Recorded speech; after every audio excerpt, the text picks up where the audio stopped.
So they are kind of scary, spooky. But here, they're idol. Hi guys, welcome to my channel. I'm Han and you're watching Korea Han. Today we're gonna talk about K-pop demon hunters, the details of the K-pop demon hunters especially. In K-pop demon hunters, there are so many little details. And some of that you might have missed if you're not familiar with the Korean culture. So today I'm gonna talk about it. And hopefully you can learn something about the Korean culture as well. And spoiler alert, if you haven't watched the movie yet, I recommend you watch this later. Let's go! 가자! First, the main villain, Guima. The name is not just a random name. In Korean, there is a word called 귀신, which means ghost, and then 마귀, which means also sort of the ghost or evil, devious spirit. And Guima sound to me is like the combination of the two words. They just take the first letter of each word, like a 귀신 and then 마귀 and then Guima. That's my theory, but as soon as I just hear the word, I thought about, okay, that makes sense. He's a bad guy. In the beginning of the movie, you see a village. Looks like a long time ago, and then people are wearing old clothes as well. And that's quite legit view of the old town in Korea. It looks like really the village 100 years ago. You can also see this kind of village in Korea right now as well. We have some type of the folk village, or like a houses for normal people at the time. And then you can walk through the old village. The first generation hunters comes and they built a honmun. And there's a background music, very emotional dramatic music behind. I'm not sure if the producer meant it, but sounded really Korean folk music. They used some type of the technique we hear from the Korean traditional folk music. That was really emotional. There was a lot of vibration there, and then also the older lyrics, like all together, just gave me an impression of the Korean folk music. And very impressive opening, I would say. And if you're interested in that kind of music, I'm gonna put the link below and then you can check it later. There is an interesting musician called Song So-hee, and she's combining the traditional Korean music technique together with her own style. So if you like the music in the beginning, maybe you want to check out her type of the Korean music as well. I would like to mention about the outfit of the first generation of hunters. And then they are wearing this kind of cloth. And then the outfit is based on the Korean traditional shamanism called mudang. And then they actually sing and dance while they're dealing with the demons or the evil spirits or evil ghosts. When they have a religious ceremony, and then they jump a lot with the dancing, and then they also sing.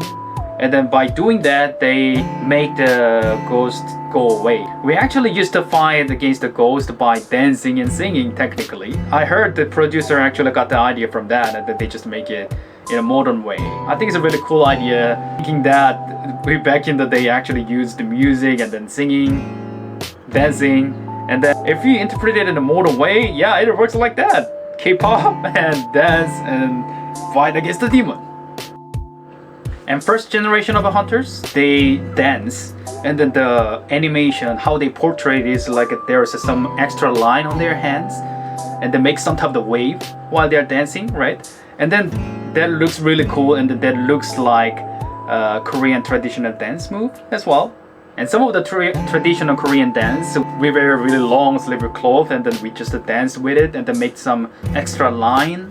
So that move looks very similar to what Huntress danced. Apparently it looks like a 태평무 or 승무, something like that. And then I'm gonna just put the link down below, and if you're interested you can also check it. Here they're talking about other generation of the Huntress. So they show several girls group there.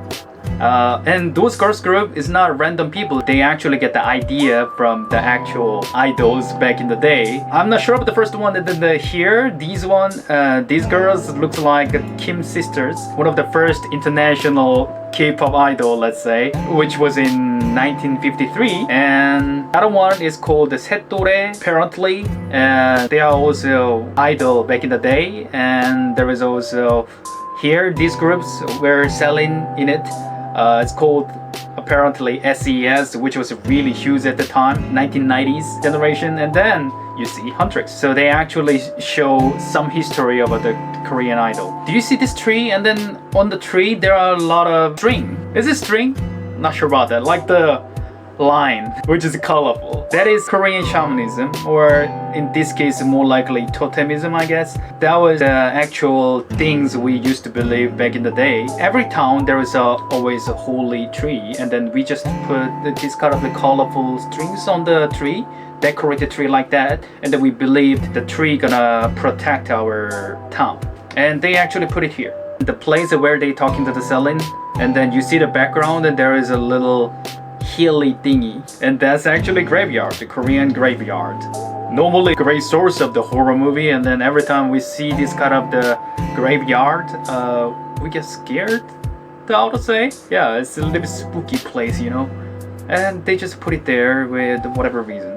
The impression I've got in the beginning, like, it was quite serious, like, yeah, the K-pop demon hunters, wow, the title is not very serious maybe, but they're talking about the hunters and then hunters, the other generation, and then they just put a lot of effort to protect the world.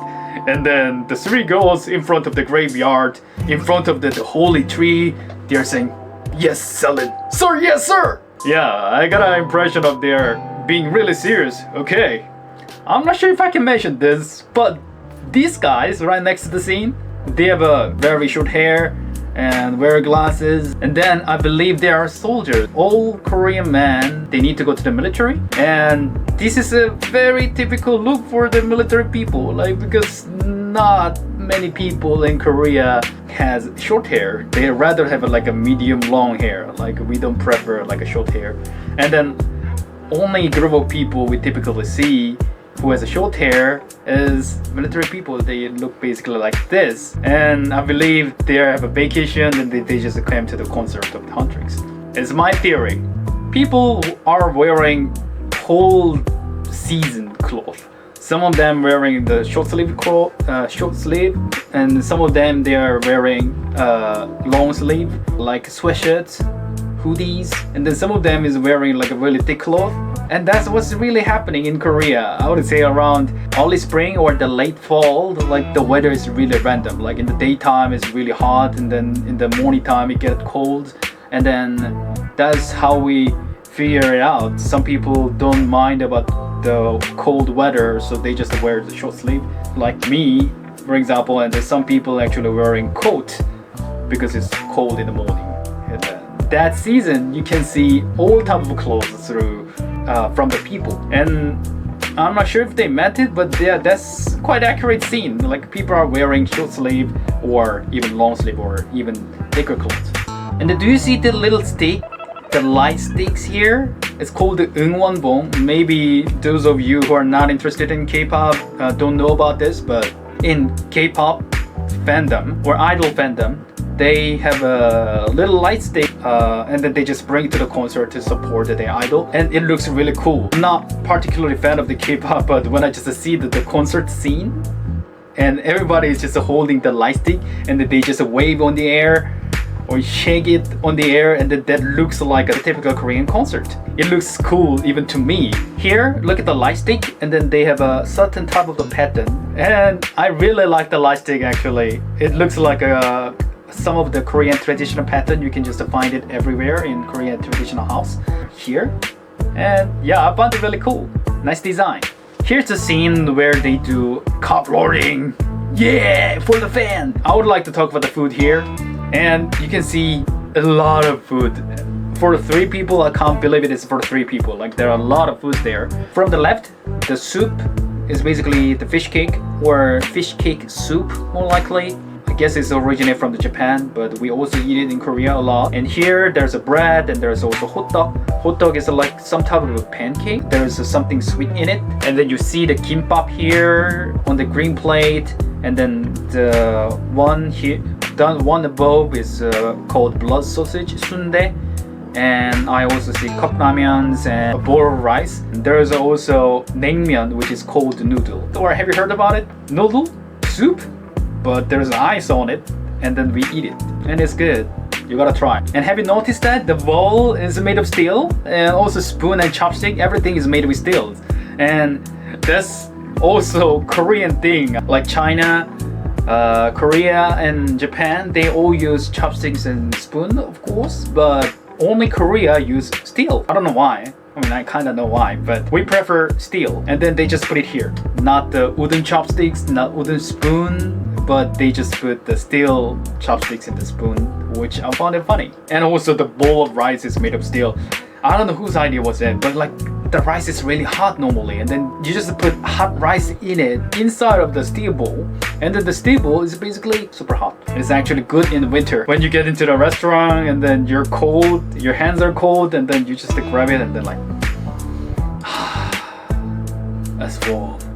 But yeah, steel bowl, that's also Korean thing. You can see this kind of bowl in every single restaurant in Korea. And Bobby, is it only me thinking like that? Like he looks like the guy who made a BTS, basically the producer of the BTS.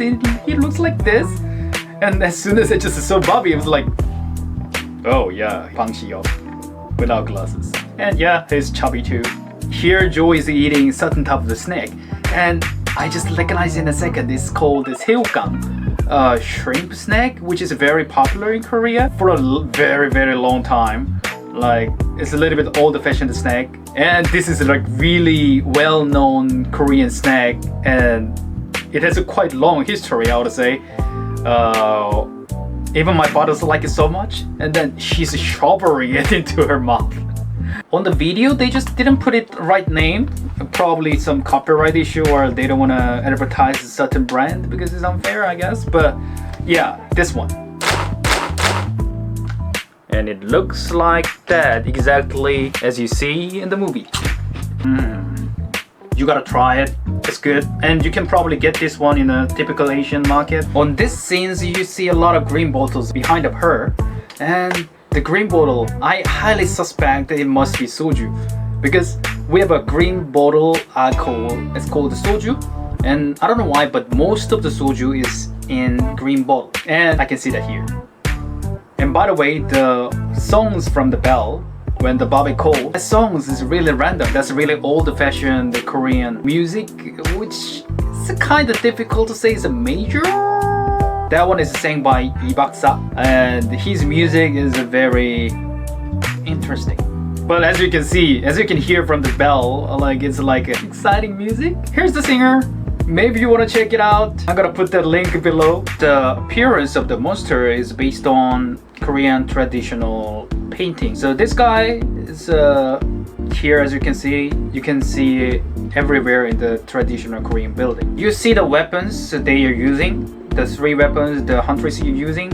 And then the designer said that this one is based on the traditional Korean weapons. The middle one, what Rumi used, the sword is 사인검. It's basically there is star signs in it, which looks really cool, right?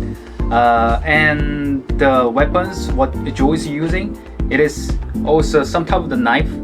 Traditionally, we used to use it for certain religious ceremony. And then lastly, the long polearm or spear thingy.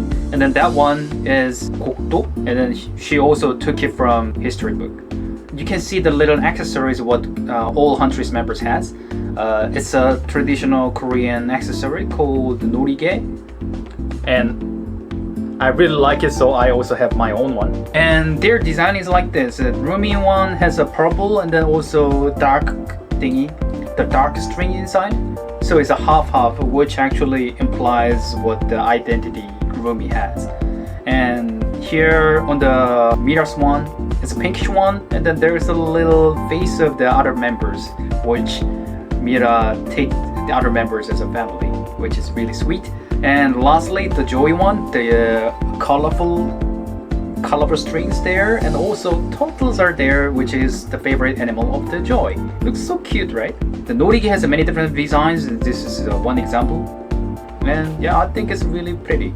And which one is your favorite? You can leave it in the comments. I'm pretty sure it's not only Korean thing, but like in Korea, when you eat cup noodle, you pour the water and then you wait for 3 minutes and then you put the chopsticks on it. And then steel chopstick, the iron chopstick works really well because it's heavy. And then they shows it here as well. Like, do you guys do that as well? Or do you guys use the chopsticks to eat cup noodle or other thing? And the little detail here.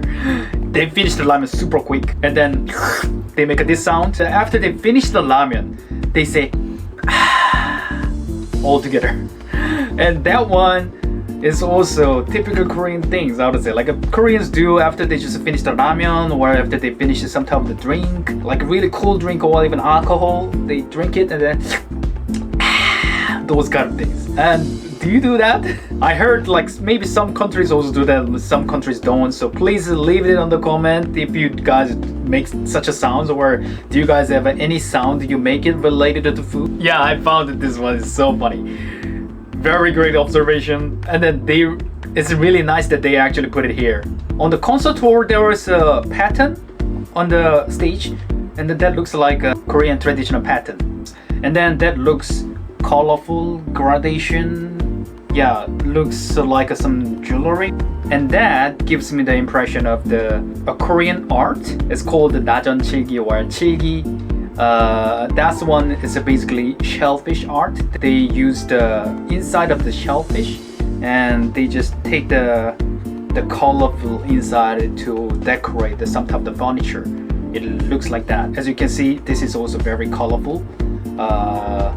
I found it really beautiful. I saw it a lot back in my childhood from my grandmother's place. So it was really common in Korea. You see everywhere, anywhere you can tell like really old-fashioned things like our grandfather sometimes have it. And at some point it's gone. Like at that time I thought it's like really old-fashioned. Ooh, I don't know, that's not cool. I don't find it that beautiful. But like once I grown up and see that again, that is actually amazing art. Does it mean I'm old? I don't know, but I found it really cool. And the title of the K-pop Demon Hunters actually looks like this. Would you agree? And you can also get this kind of the souvenirs or products in a traditional market. Not only traditional market, but like in traditional market you can get it quite cheap. It's not even expensive, although many of them is handmade, but it's foldable. And they have a lot of little boxes with this kind of decoration. And Jino showed up and he's playing a guitar-like thingy. It's an instrument called the pipa, which was very common in Japan, China, and Korea. And that's what he's playing. And the hat he's wearing is same thing with this one. It's called kat. Also the same pronunciation of the god. Almost, kat. And this one is a special hat for the educated or upper class people back in the day, and then people are wearing those kind of things. And then it's surprisingly somehow see-through, like the hat here you can actually see inside, and then isn't it? And then you can see this kind of hat a lot in the Korean traditional style drama or historical drama in Korea, and that's what he's wearing. Another thing, as soon as you're wearing this hat, you are technically with God. When Jino and other members of the Saja Boys showed up, they described as a demon simply, but they're not simply demon. The outfit and then they are wearing, the appearance is basically the Grim Reaper. In Korean, we say 저승사자. 저승사jas are sort of a messenger. So when someone is about to die, 저승사자 come to the person and then take their soul to the other world, the underworld or the other world. And so when somebody is about to die, the 저승사자 come, only the people who are about to die can see these kind of people, which is kind of spooky actually. And then this is a great resource for horror movies. And they come, then they take the soul, and then they guide the soul to the other world. That's what they do. So they are kind of scary, spooky. But here, they're idol. Yeah, that was really hilarious to me because of the something unexpected. You normally don't expect the Grim Reapers as being an idol. I've never seen such a thing before. The scenes where you see the elevator here, there is some background music which is also Korean. It's a sort of K-pop, I would say. It's music from 1993. It's called 나를 돌아봐, Look Me Back. I don't know, but it's from a singer called Deuce. And then that type of music, that style of the music was really common in 1990s in Korea. like a little bit techno-ish. And then look at the clothes here. Yeah, that's very distinguished, isn't it? I would say in 1990s, I don't know what happens, the millennium generation who literally just observed that the years changing from the 1999 to 2000, and then those kind of generation idol, they're wearing extreme. Like Lady Gaga cannot even show off their costume is just overperforming Lady Gaga, I would say. Yeah, the outfit, just Google it 1990s K-pop, then you're gonna see something ridiculous. Or I'm gonna just put the link below. What I found here interesting is like the kimbap is on the green plate. What we actually use in the many stores where they sell kimbap, they just put the green plate there, which is probably one of the most cheap and affordable options for many kind of restaurants. And then we put a lot of street food, including kimbap, tteokbokki. And here we go. They actually make it so accurate. They probably meant it specifically the green plate there, and I found it so funny. Joey and Mira is approaching to the couch, and then you see Joey has a cute shape of the towel, and we call it as a sheep head. So basically the animal sheep, and that towel looks like a sheep's head, and basically we call it as a sheep head. And then that was trendy decades ago. The Korean spa thingy was really popular. It was really trendy back in Korea, and then we go there very often.